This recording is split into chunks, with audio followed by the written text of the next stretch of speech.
A Fazenda indicou agora dois novos nomes para a diretoria do Banco Central, com aval do presidente da República, naturalmente.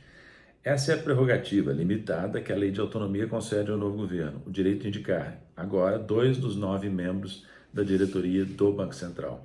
Esses dois novos membros integram automaticamente o Copom, o Comitê de Política Monetária, que é a instância responsável pela fixação da meta para a taxa Selic, a taxa de juros de curto prazo, que é fixada pelo Banco Central com o objetivo de controlar a inflação.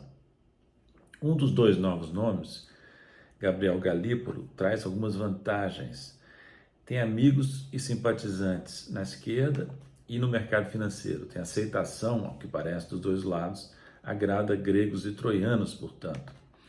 Por ser ligado ao ministro Haddad, de quem era vice-ministro até recentemente, ele aumenta também as chances de diálogo entre a Fazenda e o Banco Central, contribuindo talvez para evitar que se cristalize uma relação adversarial, não cooperativa, entre as duas instâncias da política macroeconômica.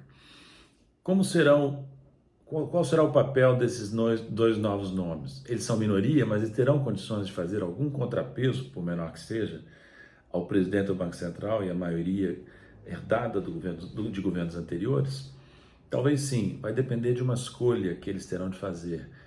Serão apenas novos nomes que se integram, se somam ao consenso já existente no Banco Central em relação à política monetária, ou tentarão fazer um contrapeso? Na primeira hipótese, serão vistos como iluminados membros da comunidade financeira.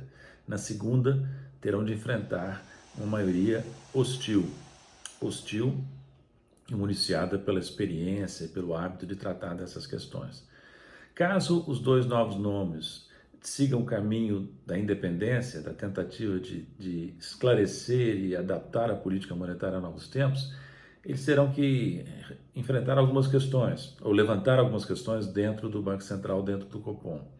Por exemplo, abrir a caixa preta do Banco Central e ver como funcionam, em que premissas, com que parâmetros o modelo ou os modelos que o Banco Central usa para orientar a política monetária.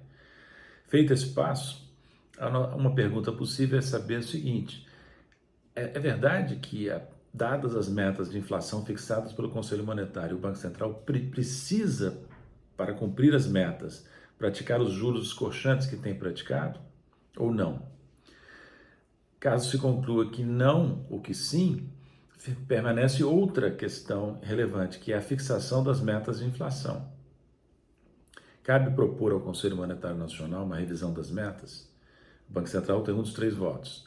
A revisão das metas, caso seja necessária, ela se baseia em que mecanismo? Seria um aumento do centro da meta, um aumento do intervalo em torno do centro da meta, uma revisão do tempo, uma ampliação do tempo para cumprir as metas ou outras alternativas?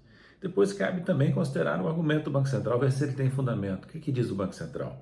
Que é inócuo, até prejudicial, aumentar as metas de inflação, porque isso levaria apenas à elevação das expectativas de inflação e a um aumento para e passo dos juros nominais, deixando tudo como está, exceto pela inflação mais alta. Essas são algumas das questões fundamentais que os novos membros da diretoria poderão contribuir para esclarecer, tentando definir uma política monetária que seja menos problemática do que a atual, menos danosa aos níveis de atividade de emprego e menos danosa às finanças do governo.